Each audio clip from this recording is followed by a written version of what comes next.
ॐ नमः शिवाय।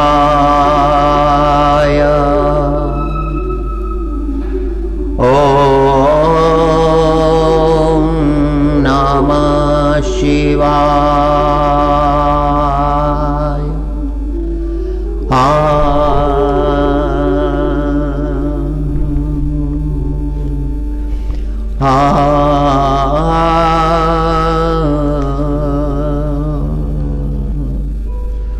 ॐ सहना भवतु सहनो भुनक्तु सह वीर्यं करवावहै तेजस्विनावधीतमस्तु मा विद्विषावहै।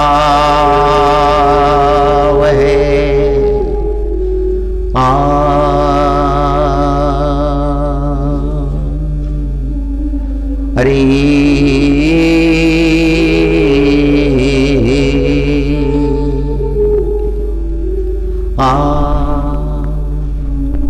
कृष्णाय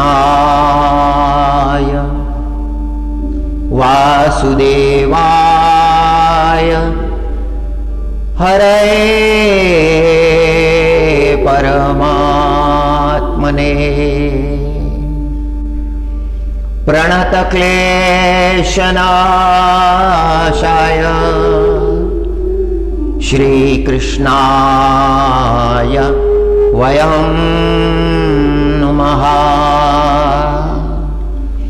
अथ श्रीमद्भगवद्गीता अथ दशमोऽध्यायः। श्रीभगवानुवाच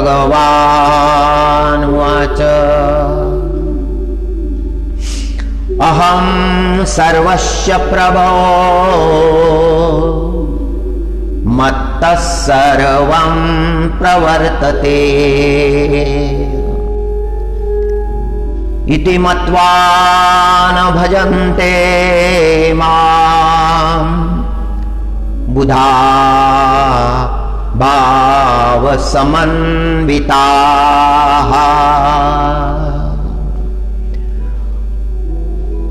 मच्चित्ता मद्गतप्राणा बोधयन्ता परस्परम् कथयन्तश्च मां नित्यं तुष्यन्ति च रमन्ति च।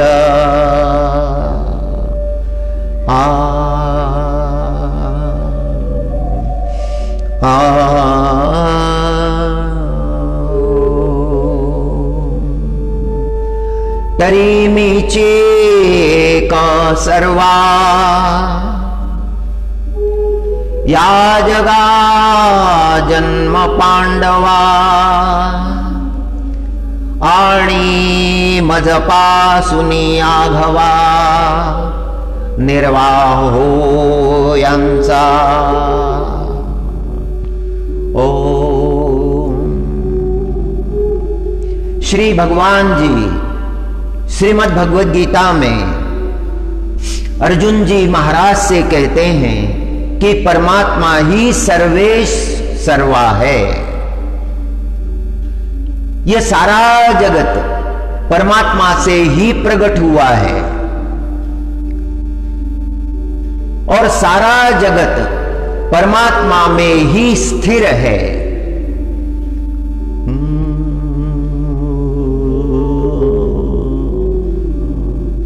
यह रहस्य ज्ञानी लोग जानते हैं।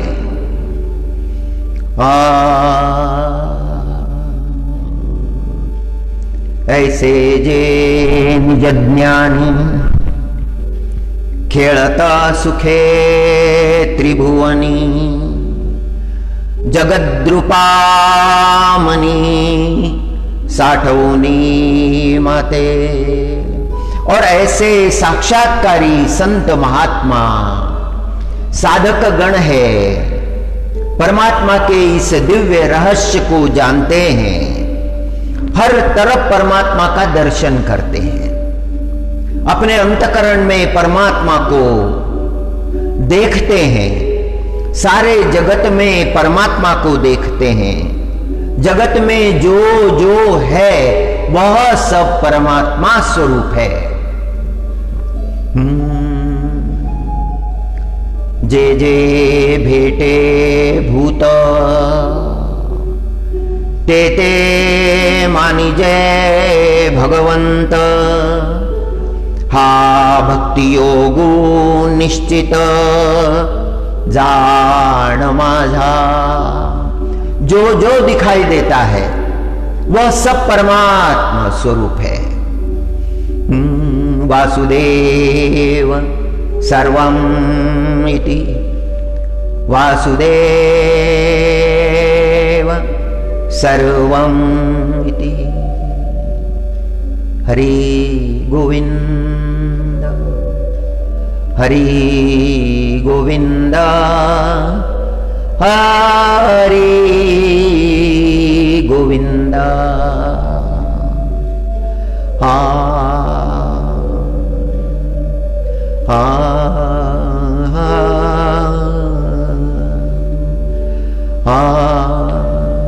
हरि गोविंद। करारविंदेन पदारविंदे मुखारविंदे विनिवेशयन्तं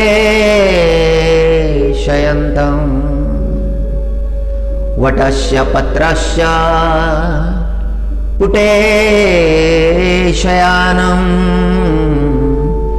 बालं मुकुन्दं मनसा स्मरामि। बाल मुकुंद के स्वरूप का वर्णन है। प्रलय काल का प्रसंग है। मार्कंडेय ऋषि ने परमात्मा से इच्छा प्रकट की थी, हे प्रभु मैं आपकी माया देखना चाहता हूं, माया का दर्शन करना चाहता हूं। और परमात्मा ने मार्कंडेय ऋषि को अपनी विराट अमर्याद माया का दर्शन कराया।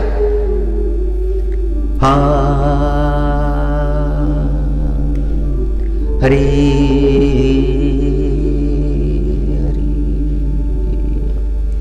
प्रलय हो गया है, ग्रह नक्षत्रों का लय हो गया है, सारे सूर्य डूब गए हैं। एक सूर्य नहीं है, अनंत सूर्य है, अनंत कोटि ब्रह्मांड, बहुत बड़ी रचना है, मनुष्य कल्पना नहीं कर सकता। कितनी भी विराटता की कल्पना मनुष्य करे उसके समझ में नहीं आ सकता, अगम्य है। प्रलय हो गया, ग्रह नक्षत्र सूर्य चंद्र सब डूब गए, कुछ भी नहीं रहा। केवल ऋषियों के तप की ज्योति जो थी वह विद्यमान थी। उस ज्योति के प्रकाश में केवल जल सर्वत्र नजर आता था। मार्कंडेय ऋषि उस जल में तैर रहे थे।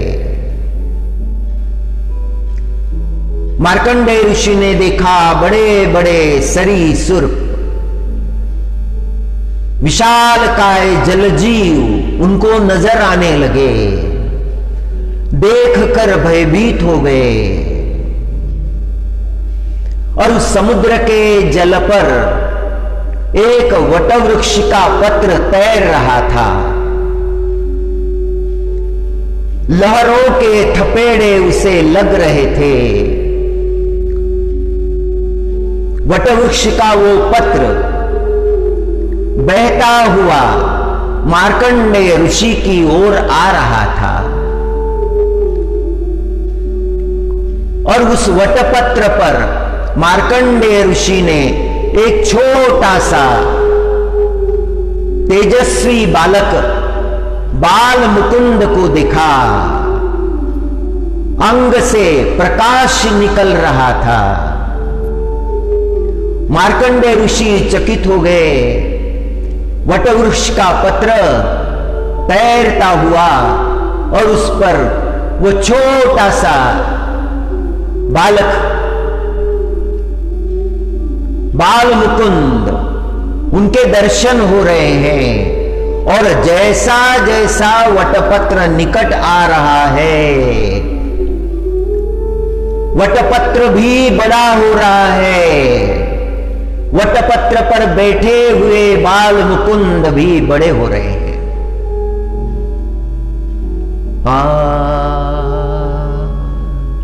और उस बालक ने मुख खोला, मार्कंडेय ऋषि को निगल लिया और निगलने के बाद में भीतर अनंत ब्रह्मांडों का विस्तार, अनंत पर्वत, अनंत जलजीव, सारी सृष्टि का विशाल दर्शन हो रहा है। सब परमात्मा के उदरस्थ है, उदर में है। सब देखकर मार्कंडेय ऋषि घबरा गए, प्रार्थना करने लगे, हे गोविंद,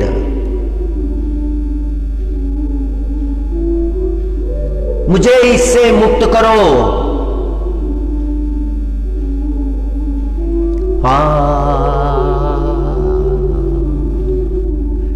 परमात्मा ने मार्कंडेय ऋषि को बाहर निकाला। बाल मुकुंद के दर्शन कर रहे हैं मार्कंडेय ऋषि। बहुत बड़ी तपश्चर्या है मार्कंडेय ऋषि की, 7 कल्पों की तपश्चर्या है। उस प्रसंग का वर्णन करने वाला ये श्लोक है। करारविंदेन पदारविंदे मुखारविंदे विनिवेशयन्तम् वटस्य पत्रस्य पुटे शयानम् बालं मुकुन्दं मनसा स्मरामि। ओम श्री कृष्ण गोविंद हरे मुरारे, हे नाथ नारायण वासुदेवा। श्री कृष्ण गोविंद हरे मुरारे, हे नाथ नारायण वासुदेवा। हे नाथ नारायण वासुदेवा।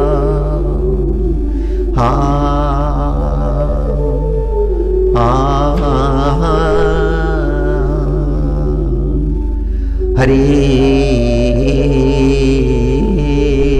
हरे। जय जय भेटे भूत ते ते मानी जय भगवंत। हा भक्ति योग निश्चित जान माझा। मच्चित्ता मदगत प्राणा बोधयन्ता परस्परम् कथयन्तश्च मां नित्यं तुष्यन्ति च रमन्ति च मच्चित्ता मद्गत्प्राणा बोधयन्ता परस्परम् कथयन्तश्च मां नित्यं तुष्यन्ति च रमन्ति च। परमात्मा के चिंतन में वे परमात्मा स्वरूप हो गए हैं।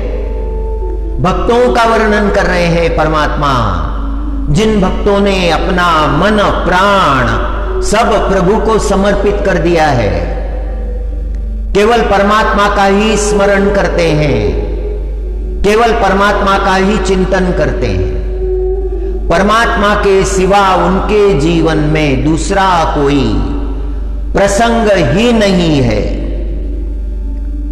चित्ते मीची जहाले मियाची प्राणे धाले जीवो मरो विसरले बोधाचिया भूली। सब भूल गए, संसार के सारे प्रसंग को भूल गए हैं, केवल परमात्मा ही याद है, दूसरा कुछ भी याद नहीं है।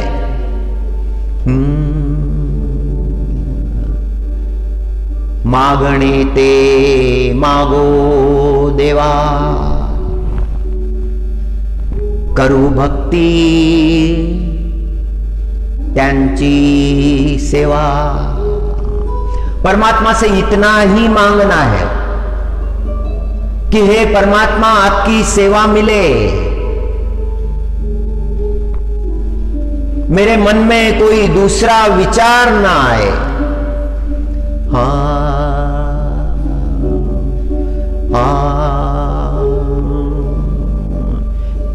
केवल आपका ही विचार मेरे अंतकरण में आए। मागणे ते मागो देवा करू भक्ती त्यांची सेवा। परमात्मा से मांग रहे हैं महाराज जी कि परमात्मा मांगना चाहिए, इसीलिए मांग रहा हूं। और क्या मांग रहा हूं? धन संपदा नहीं मांग रहा हूं, लौकिक सुख नहीं मांग रहा हूं, लौकिक पदार्थों की याचना नहीं है, आपकी सेवा मांग रहा हूं। जन्म जन्म मुझे आपकी सेवा मिले,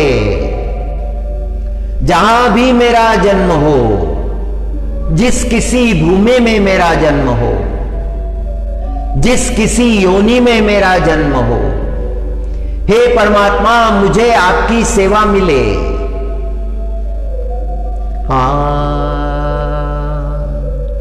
मागणे ते मागो देवा करू भक्ती त्यांची सेवा।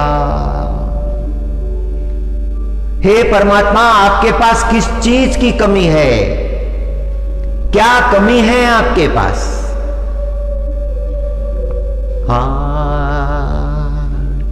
रिद्धि सिद्धि ज्यांच्या दासी, काय उणे तया पासी। रिद्धि सिद्धि ज्यांच्या दासी। जो भावना करो वो भक्त को मिल जाता है,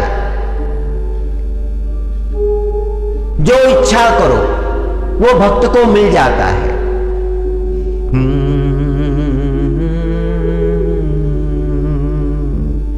हरि ओम। शरीर से, वाणी से, मन से मैं आपकी सेवा कर सकूं, आपके विग्रह का पूजन मैं करूं, यह सगुण भक्ति का भाव है। इसके पहले जो प्रसंग था उसमें हमने निर्गुण और सगुण का विचार किया था। अभी इस प्रसंग में सगुण भक्ति की चर्चा है। हे विठ्ठलनाथ भगवान, मैं आपके चरणों में मेरा शरीर, काया, वाचा, मन अर्पण करूंगा, आपको अर्पण करूंगा। काया वाचा मन करु देवा अर्पण, परमात्मा को अर्पण करूं। अंतकरण में यदि संसार बस गया तो संसार के ही विचार आते हैं, संसार की वासनाएं अंतकरण में प्रबल हो जाती है। संसारी जीव को स्वप्न भी संसार के ही आते हैं। जागृत अवस्था में है कि केवल संसार है, ऐसी बात नहीं है। स्वप्न अवस्था में भी संसार है। संसार की मर्यादा नहीं है। पहले तो बेटे के बारे में सोचा था, अब पोते के बारे में सोच रहे हैं। पोते के बारे बाद में जो पर पोता आने वाला है उसके बारे में सोच रहे हैं। कोई मर्यादा नहीं है। संसार कभी समाप्त नहीं होता है। संसार अंतकरण को व्याप लेता है।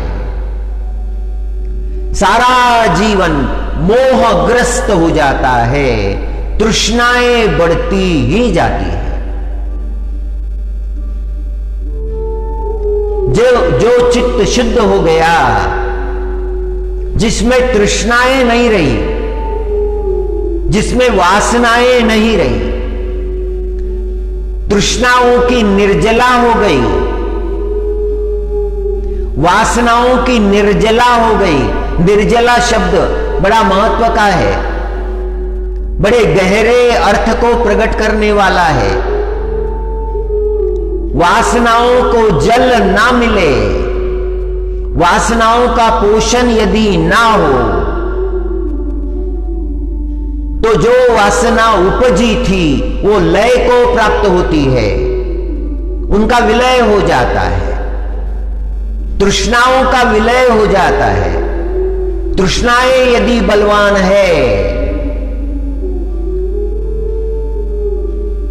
तो तपश्चर्या नहीं हो सकती, साधना नहीं हो सकती, परमात्मा की भक्ति नहीं हो सकती। परमात्मा की भक्ति करते समय भी वह संसार की वासनाएं साधक को परेशान करते रहती है।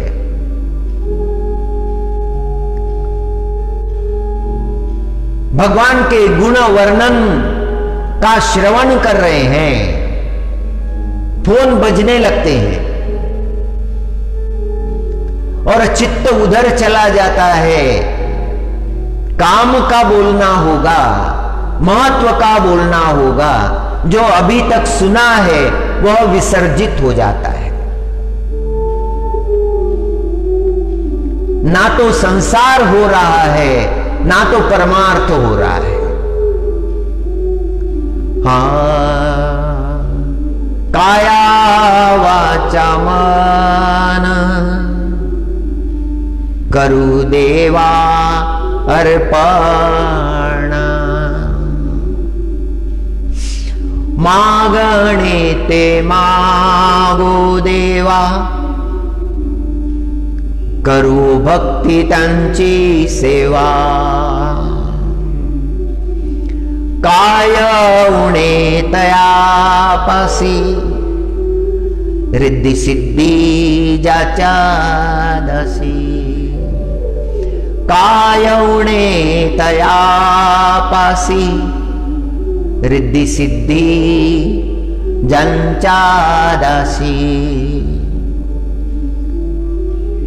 काया वाचा मन करु देवा अर्पण, काया वाचा मन करु देवा अर्पण। तुका म्हणे विश्वंभर, जाचाने हे चराचर। तुका म्हणे विश्वंभर, जाचाने हे चराचर। जगतगुरु श्री तुकाराम महाराज जी की रचना है। महाराज जी कहते हैं कि मैं तो अपना ये देह, अपनी ये वाणी और अपना ये मन भगवान के चरणों में अर्पण करूंगा। अपने हाथों से उनकी सेवा करूंगा। मेरा ये देह उनकी सेवा में लगे।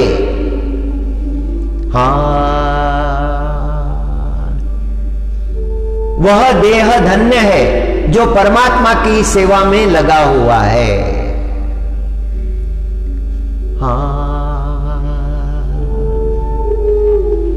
पंढरपुर में एक भक्त देखा था। गर्मियों के दिन थे। मंदिर के एक कोने में वो प्रभु के लिए चंदन घिस रहा था। बहुत सारा चंदन उसने घिसकर चांदी के पात्र में इकट्ठा किया था। उस शुद्ध चंदन की सुगंध चारों ओर फैल गई थी। प्रभु को चंदन ऊटी अर्पण की जाती है गर्मियों के दिनों में। चंदन से श्रृंगार होता है परमात्मा का। बहुत सुंदर स्वरूप होता है चंदन ऊटी दर्शन का।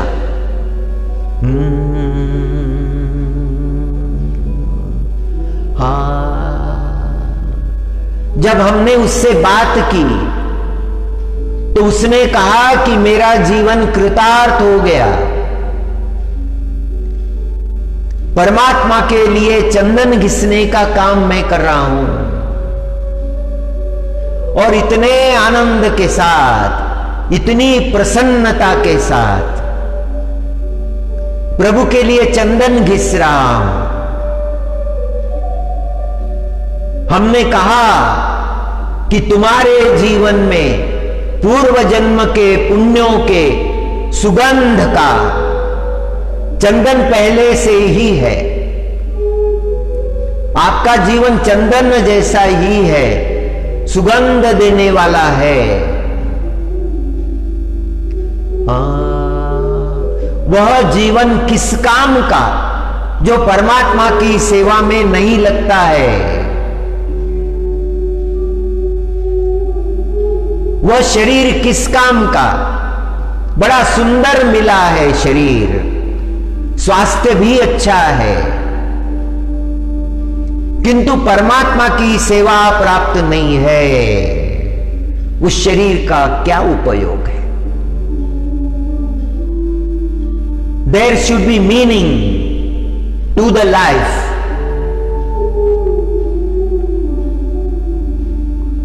Man must search for that meaning. Why I have taken birth? What is the purpose for me? What I should do? मेरे लिए कर्तव्य क्या है। एक वैज्ञानिक अमेरिका से आए थे, बड़े ज्ञानी थे। He has contributed for the betterment of the world. जगत के कल्याण के लिए उन्होंने बहुत बड़ा योगदान दिया था, बहुत बड़ी मान्यता उनको प्राप्त थी।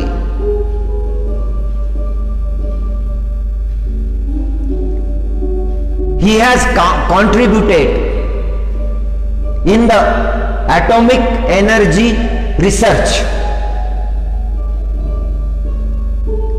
बहुत बड़े कार्य में उन्होंने योगदान दिया था।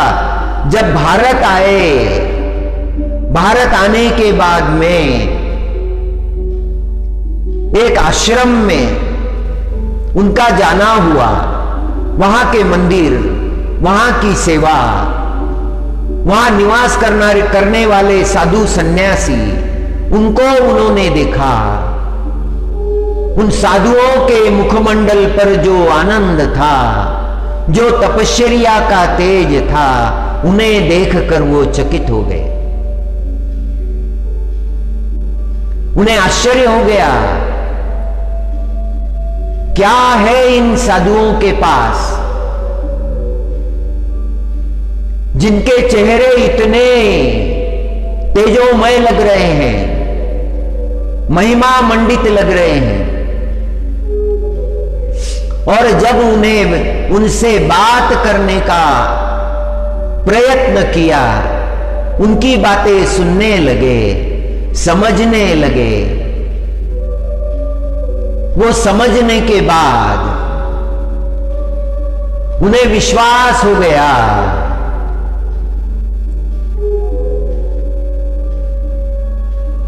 what those sadhus are doing for the world, it is the greatest thing. From morning to evening they are performing sadhana, they are performing tapas, they are praying for the world, जगत के लिए प्रार्थना करते हैं। यही प्रार्थना करते हैं कि हम तेजस्वी बने, हम धर्म को धारण करें, विश्व कल्याण के लिए हम तपश्चर्या करें। मन के भावों का बड़ा महत्व होता है।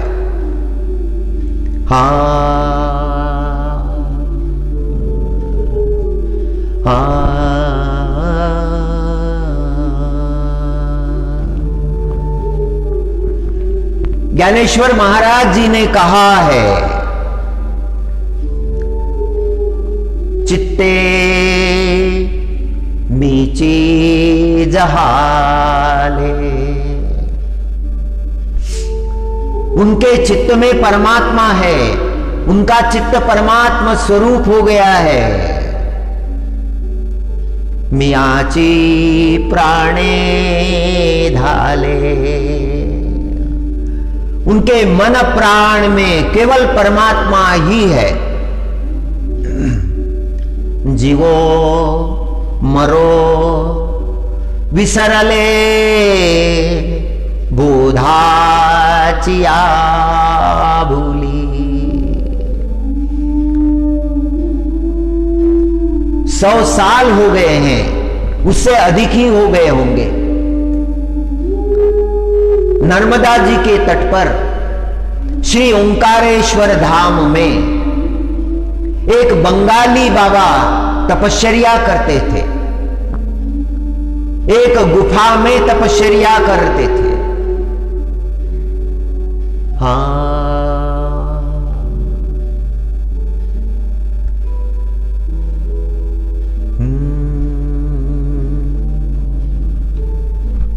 उन्हें बंगाली बाबा कहा जाता था। वैसे उनका नाम था सीताराम। सीताराम महाराज के नाम से लोग जानते थे, लेकिन कहते पुकारते थे बंगाली बाबा। उस गुफा में, ओंकारेश्वर की गुफा में 40 साल तक तपश्चर्या की। 40 वर्ष, आधा जीवन तपश्चर्या,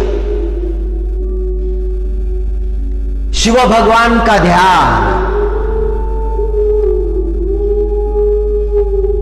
जब तक शिव भगवान दर्शन नहीं देते, तब तक स्थान को छोड़ना नहीं है, यह निश्चय कर लिया था।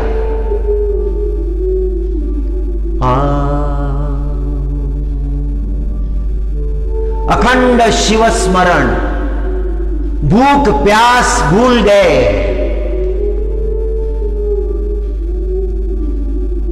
नर्मदा मैया की कृपा हो गई।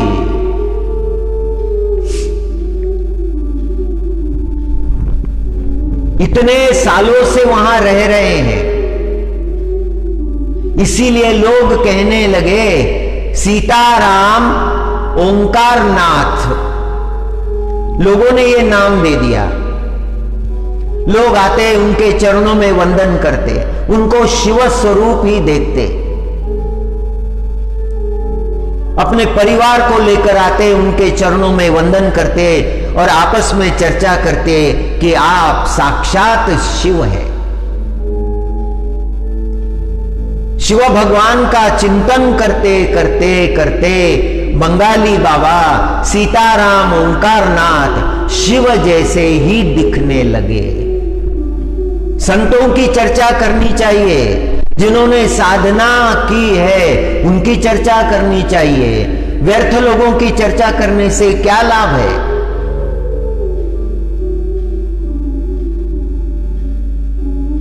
भक्ति में निष्ठा की आवश्यकता होती है। एक दिन कर लिया, छोड़ दिया, एकादशी का व्रत किया। एकादशी को तो उपवास करना चाहिए, परमात्मा का भजन करना चाहिए,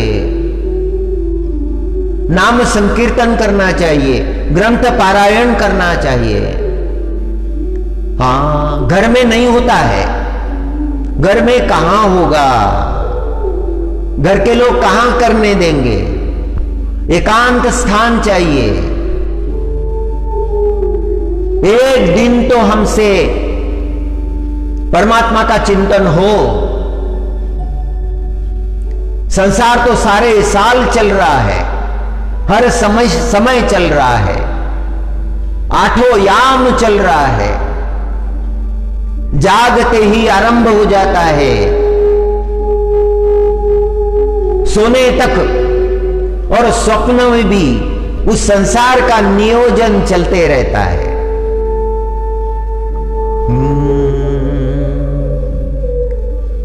सीताराम ओंकारनाथ महाराज जिनका दिव्य जीवन है,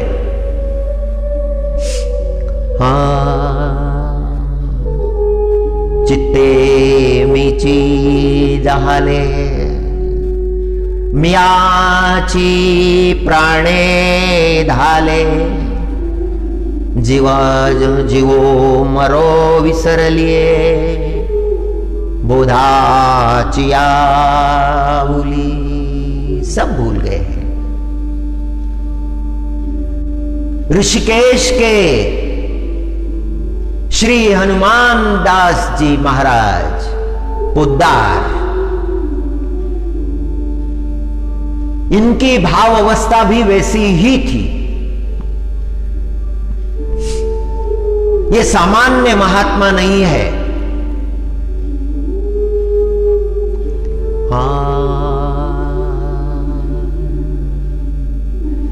एक दिन साक्षात शिव भगवान ने दर्शन दिया,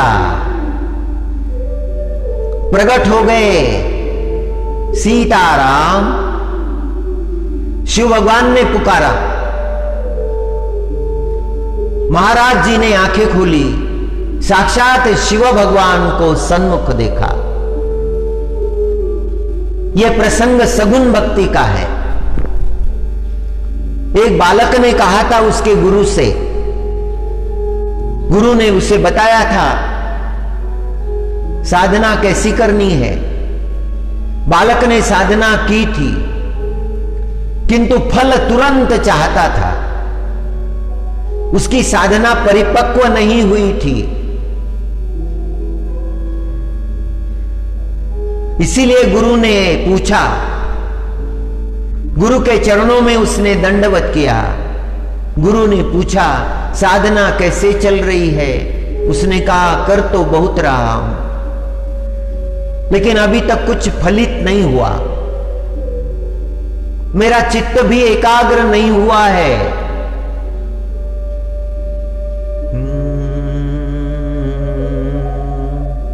हाँ,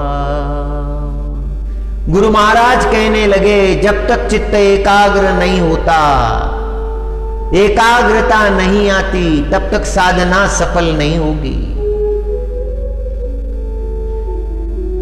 फिर उसने चित्त को एकाग्र करने का प्रयत्न किया, इतने उपवास किए कि उसका शरीर क्षीण हो गया। गुरु उसे देखने गए, उसकी क्षीण अवस्था देखी और गुरु ने कहा, क्या कर रहे हो? उसने कहा कि आपने कहा था साधना प्रखर होनी चाहिए, अन्न का मैंने त्याग कर दिया है। गुरु ने देखा उसकी विकल अवस्था, गुरु ने कहा, नहीं नहीं नहीं, ये मार्ग नहीं है। चलो मेरे साथ। गुरु उसे लेकर गए और उससे कहा कि वहां वीणा रखी है, उस वीणा को ले आओ। शिष्य वीणा को ले आया। गुरु ने कहा कि अभी वीणा को बजाओ। वो बजाने लगा, स्वर निकल नहीं रहे। गुरु ने पूछा कि स्वर क्यों नहीं निकल रहे? शिष्य ने कहा, गुरुदेव, वीणा के तार ढीले हैं, ये लगे हुए नहीं है, इसे स्वरों में लगाना पड़ेगा, तभी संगीत सुना जा सकता है, वीणा का संगीत। गुरुजी ने कहा, वही बात है, मैं तुम्हें समझाना चाहता हूं। वीणा के तार बहुत कसे हो तो संगीत का प्रगटीकरण नहीं होता है, और ढीले हो तो भी संगीत नहीं निकलता है। उसका संतुलन साध्य करना पड़ता है, वीणा को उस अवस्था में लाना पड़ता है, उन तारों को सही ढंग से लगाना पड़ता है, फिर संगीत सुना जा सकता है। जीवन का भी ऐसे ही है, ना तो शरीर को क्लेश दो, ना तो शरीर को बहुत सुख दो। संतुलन साध्य करना पड़ता है, मध्य को प्राप्त करना पड़ता है। जब मध्य में बात आ जाती है, तब वीणा से संगीत प्राप्त होता है। तुमने जो किया है यह अति हो गई।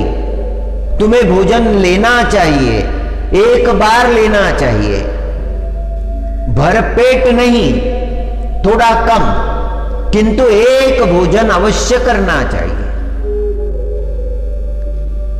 जब मध्य साध्य नहीं होगा, तब तक परमात्मा की प्राप्ति की संभावना नहीं है।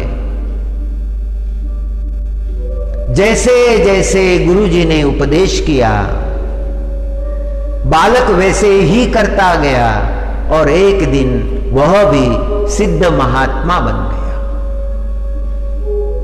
परमात्मा के चिंतन में भक्त तल्लीन हो जाता है, भूख प्यास भूल जाता है, मन प्राण में केवल परमात्मा ही है, केवल परमात्मा का ही चिंतन है।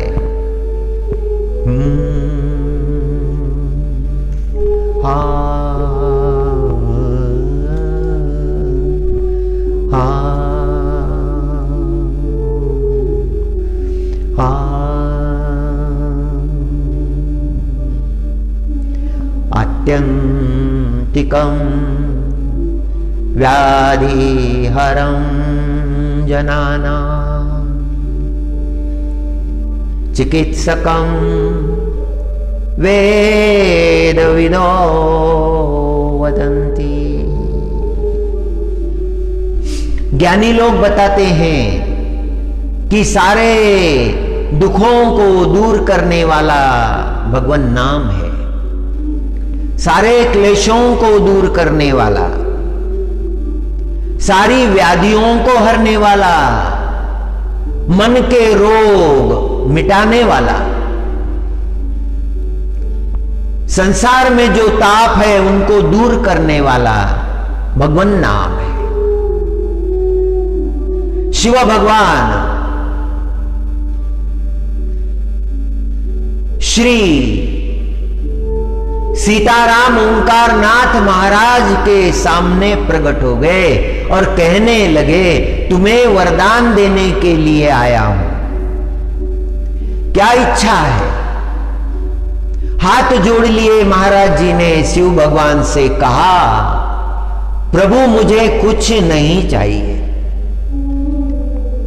आपका दर्शन मुझे मिला है, मुझे सर्वश्रेष्ठ प्राप्त हुआ है, अब मेरी मांगने की कोई इच्छा नहीं। शिव भगवान ने कहा, ठीक है, तुम अगर नहीं मांगते मैं स्वयं तुम्हें आज्ञा करता हूं, अभी इस गुफा से बाहर निकलो और जगत में राम नाम का प्रचार करो।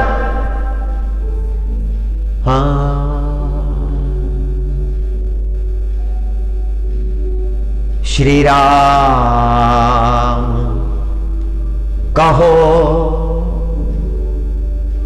श्री राधे श्याम कहो, श्री राम कहो, श्री राधे श्याम कहो, श्री राम कहो, श्री राधे श्याम कहो।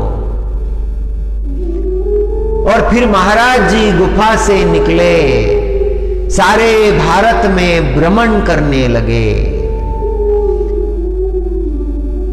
कई लोगों पर कृपा की, उन्हें प्रभु रामचंद्र का नाम दिया, कीर्तन करने लगे और करते करते ऋषिकेश पहुंच गए।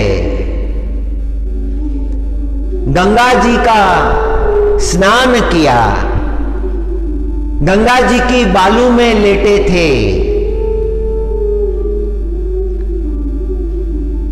नाम संकीर्तन चल रहा था। भाई जी को खबर मिली,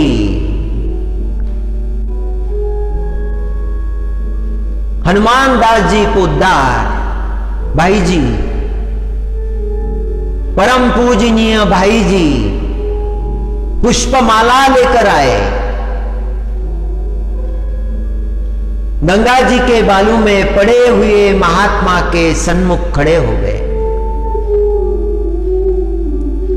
श्री सीताराम दास ओंकारनाथ महाराज ने पहचान लिया, वो कल्याण पढ़ते थे, कल्याण के संपादक थे भाई जी,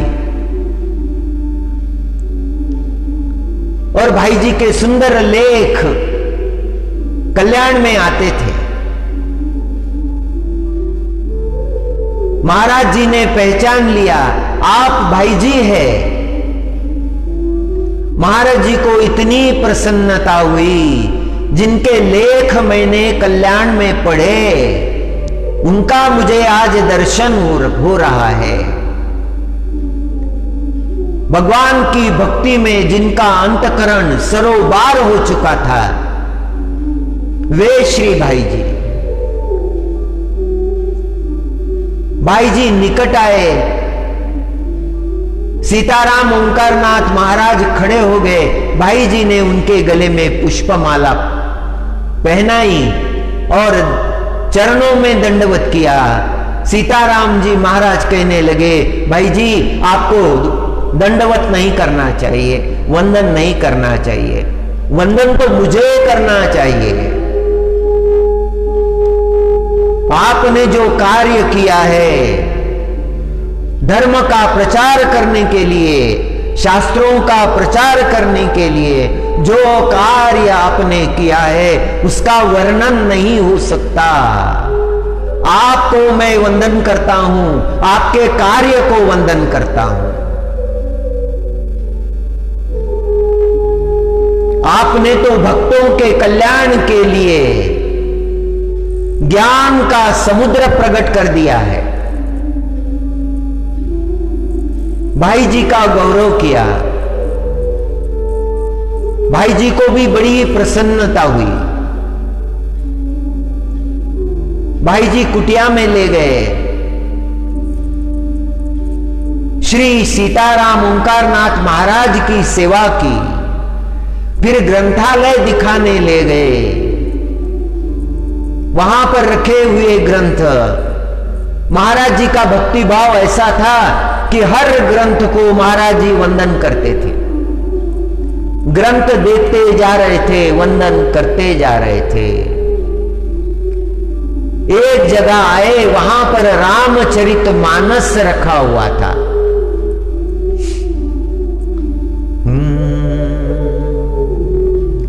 वह रामचरितमानस देखा और उन्होंने कहा कि यह तो हिंदी में है, इसका अनुवाद बांग्ला में नहीं है। और हनुमान जी ने कहा उसी के लिए आपको भगवान ने यहां भेजा है। राम प्रभु ने उसी कार्य के लिए आपको यहां भेजा है। आप ही अब वह कार्य संपन्न कीजिए। और बंगाली बाबा श्री सीता राम ओंकारनाथ महाराज ने रामचरितमानस का अनुवाद बांग्ला भाषा में किया। संतों का जीवन अद्भुत है। संत ना होते तो जगत का क्या होता?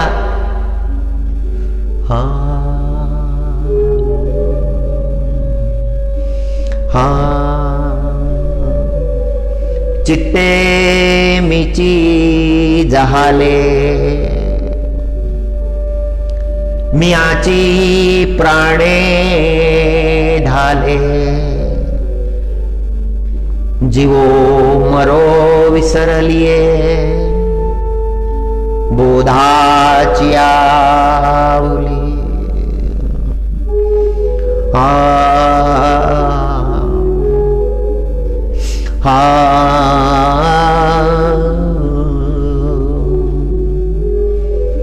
भजै व्रजै कमंडनम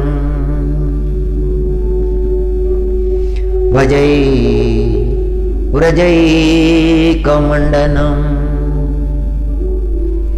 समास्त पाप खंडनम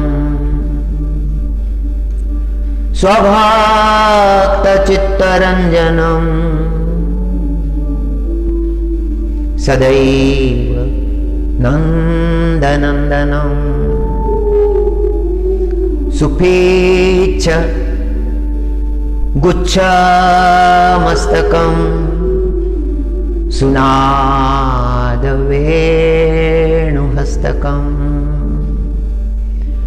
अनंगरंग सागरं नमामि कृष्णनागरम। जगतगुरु शंकराचार्य जी महाराज का भाव है, वृंदावन धाम आए थे।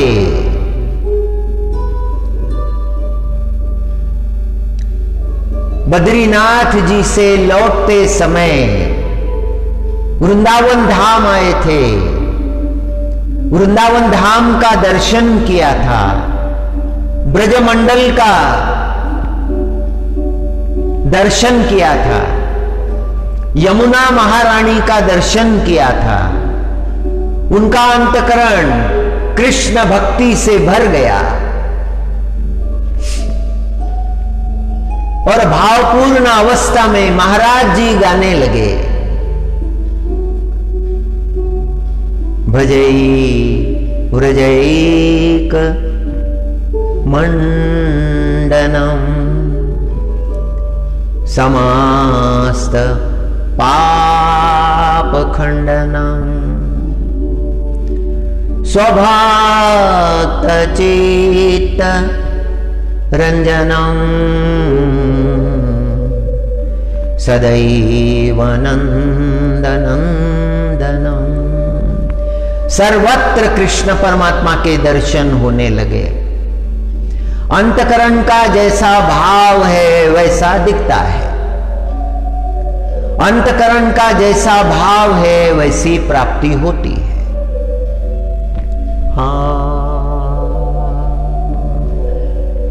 जैसी जिसकी भावना वैसे उसके दर्शन होते हैं।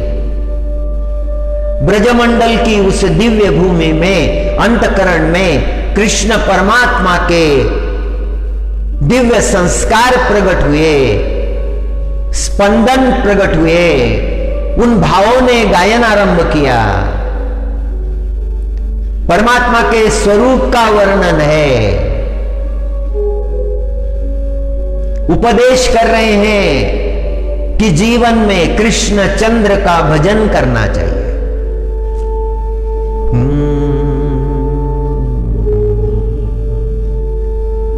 बहुत सुंदर है कृष्ण परमात्मा, कृष्ण चंद्र। सारे ब्रजमंडल को उन्होंने विभूषित कर दिया है, इसीलिए उनका नाम है ब्रजभूषण। ब्रज का जो भूषण है, ब्रज का जो अलंकार है, उस सुंदर अलंकार से ब्रजमंडल को परमात्मा ने विभूषित कर दिया है।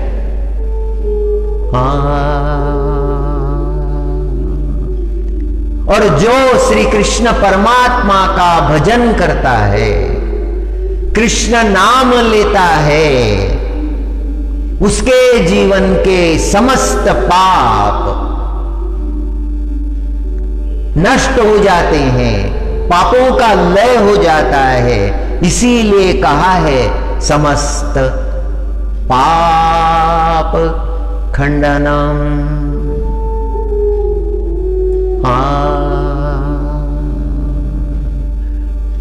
और अपने भक्त के लिए, अपने भक्त को आनंदित करते हैं। स्वभक्त चित्त रंजनम सदैव नंद नंदनम। ब्रजमंडल का नाम आते ही सूरदास जी महाराज की याद आ जाती है। कृष्ण भक्ति में जो सरोबार हो गए थे, जिनके अंतकरण के भाव परमात्मा स्वयं सुनते थे।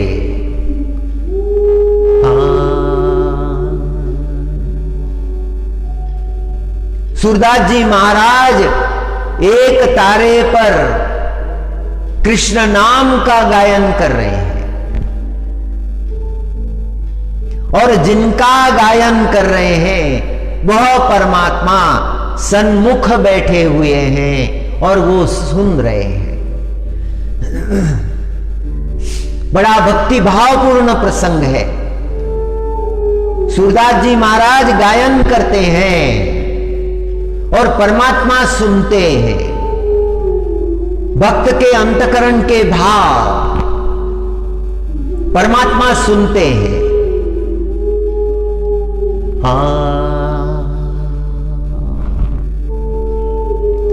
स्वभक्त चित्तरंजनम।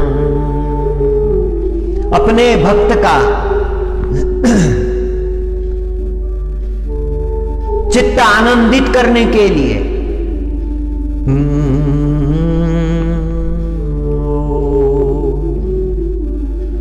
सुनाद वेणु हस्तकम। बांसुरी धारण की है परमात्मा ने।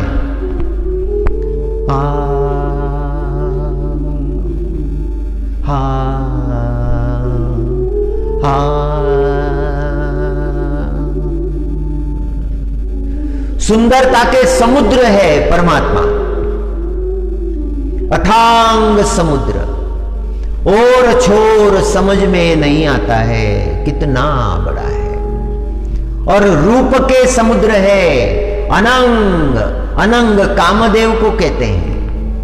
शिव भगवान ने कामदेव को भस्म करने के बाद रति ने विलाप किया था। रति पर कृपा करने के लिए परमात्मा ने वरदान दिया था, हे रति, द्वापर तक तुम्हारे पति अनंग बनकर रहेंगे। कामदेव को अंग नहीं है, कामदेव भाव रूप से हर जीव में रहते हैं, और जब भावना की जाए तो प्रकट हो जाते हैं। हाँ, वो कामदेव कितना सुंदर था, उससे कई गुना सुंदर। अनंग रंग सागरम नमामि कृष्ण नागरम। हे कृष्ण, मैं तुम्हें प्रणाम करता हूं। आचार्य अपने अंतकरण का भाव प्रकट करते हैं, भाव की सुंदरता है। हाँ हाँ। मुंडक उपनिषद में एक श्लोक आया है, न चक्षुषा गुह्यते नापि वाचा, न आंखों से देखकर समझा जा सकता है। न चक्षुषा गुह्यते नापि वाचा, न वाणी से उसका वर्णन किया जा सकता है। नान्ये देवे तपसा कर्मणा च, तपश्चर्या से भी जाना नहीं जा सकता।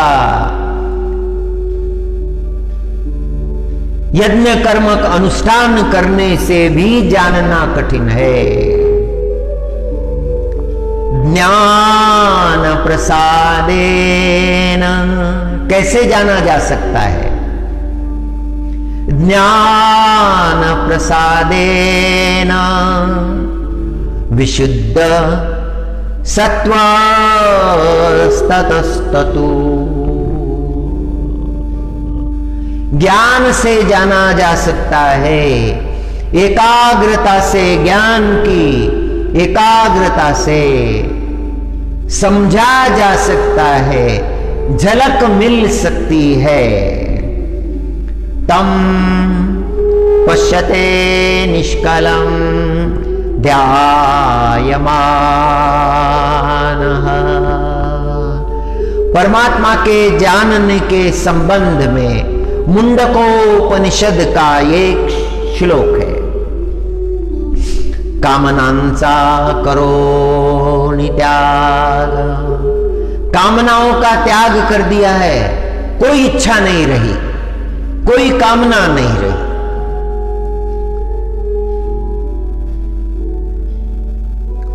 कामनांचा करो त्याग, दिला सोडोनी भोग अनुराग। परमार्थ चिंतन शाश्वत मार्ग साधके धरावा। साधक ने क्या करना चाहिए? परमार्थ का मार्ग पकड़ना चाहिए, कामनाओं का त्याग करना चाहिए, भोग को दूर करना चाहिए। भोग के लिए जो अनुराग है उसकी निर्जला कर देनी चाहिए।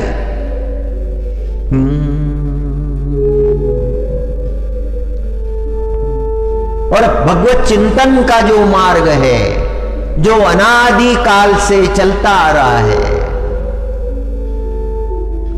हाँ, उसका स्वीकार करना चाहिए। हम हाँ हाँ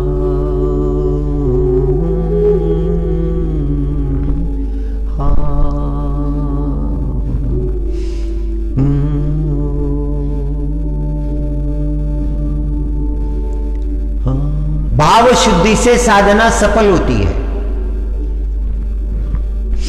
हाँ, अंतर बाह्य शुद्धि करनी पड़ती है। अंतकरण की भी शुद्धि होनी चाहिए, बाह्य अंगों की भी शुद्धि होनी चाहिए। अंतर बाह्य शुद्धि, बाह्य शुद्धि तो आसान है, सरल है, किंतु अंतकरण की शुद्धि ये सरल नहीं है, बड़ी कठिन है। राजस्थान में एक संत हो गई है, चरणदास जी महाराज की शिष्या थी। महिलाओं में भी बड़ी विदुषियां भरतखंड में हुई है, जिन्होंने भक्ति तत्व का अवलंबन किया है, संसार को मार्ग दिखाया है। दयाबाई नाम की विदुषी महान संत राजस्थान की, उनकी वाणी बड़ी दिव्य है, बड़ी मधुर है, सरल है। उनके अंतकरण में उपजे भाव उन्होंने प्रकट किए हैं। सोवत जागत हरि भजो। माताजी कहती है कि सोवत जागत हरि भजो, जागृत अवस्था में भी परमात्मा का भजन करो, सुप्तावस्था में भी, सोने के समय भी हरि का भजन करो, हरि का स्मरण करो। भवरोग की आदि व्याधि जीवन से मिट जाएगी। सोवत जागत हरि भजो।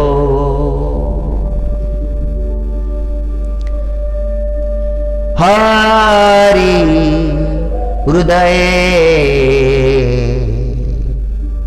ना विसार।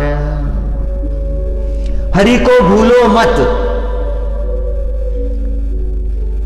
डोरी गही हरि नाम की, दयान टूटे तार। सोवत जागत हरि भजो, हृदय न विसार। डोरी गही हरि नाम की, दयान टूटे तार। हरि नाम खंडित ना हो। दयाबाई कहती है कि हरि नाम खंडित ना हो।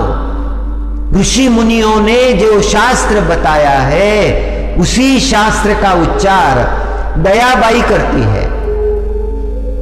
उनके अंतकरण में प्रभु के लिए कितना प्रेम है, कितने मधुर शब्द में, सरल शब्दों में उन्होंने जगत को उपदेश किया है, हरि नाम लेने का उपदेश किया है। स्वामी सीताराम ओंकारनाथ जी महाराज ने तो यहां तक कहा कि हरि नाम ना छोड़ो, चाहे तुम्हारे चरणों से भूमि कोई निकाल ले, चाहे तुम्हारे मस्तक पर आकाश टूट पड़े, फिर भी हरि नाम को ना बिसारो। सीताराम ओंकारनाथ महाराज जी ने जो भाव प्रकट किए हैं, वैसे ही भाव दयाबाई के भी है। कल्पना कीजिए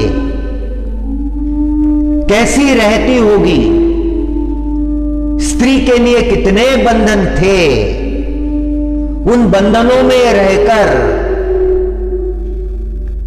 अंतकरण में परमात्मा तत्व की जागृति हुई थी। परमात्मा की कृपा के बिना ऐसी अवस्था नहीं आ सकती।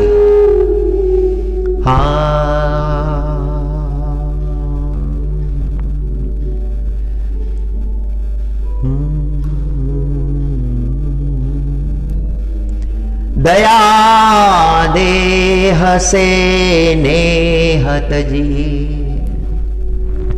दया देह से नेहत जी, हरि भजू आठो याम, मन निर्मल होए तनिक में, पावे निज विश्राम। दयाबाई कहती है कि देह पर ममता मत करो, दया देह नेहत जी, बहुत प्यार मत करो। देह तो साधन है, एक नौका है, कुछ समय के लिए प्राप्त हुआ है, हमेशा के लिए नहीं है। इस देह की नौका में बैठकर भव सागर के पार होना है।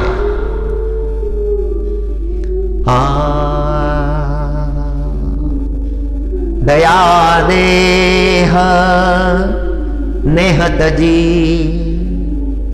हरि भजू आठो याम। हर समय हरि गोविंद हरि गोविंद हरि गोविंद हरि गोविंद हरि गोविंद।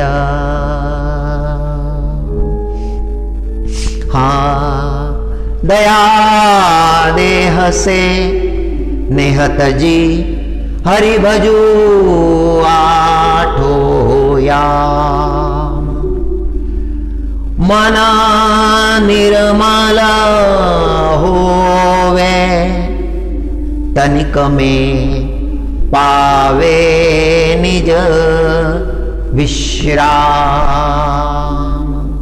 प्रभु का भजन करो, मन निर्मल अपने आप हो जाएगा।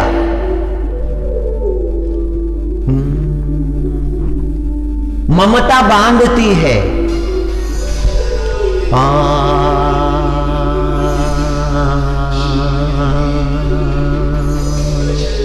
हरि हरि हरि हरि हरि गोविंद हरि गोविंद हरि गोविंद। ये जगत हरि आश्रित है, सब हरि कृपा से ही संपन्न होता है। भगवान ही सब संपन्न करने वाले हैं।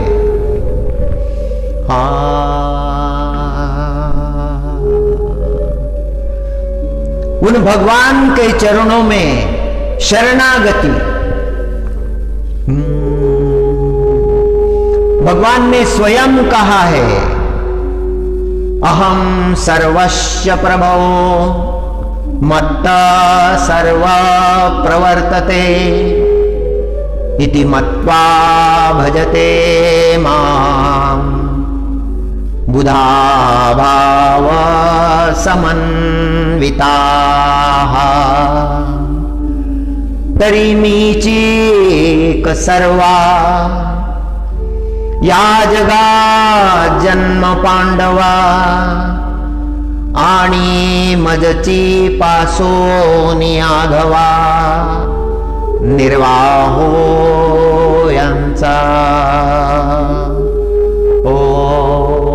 सहनावतु सहनो भुनक्तु सह वीर्यं करवावहै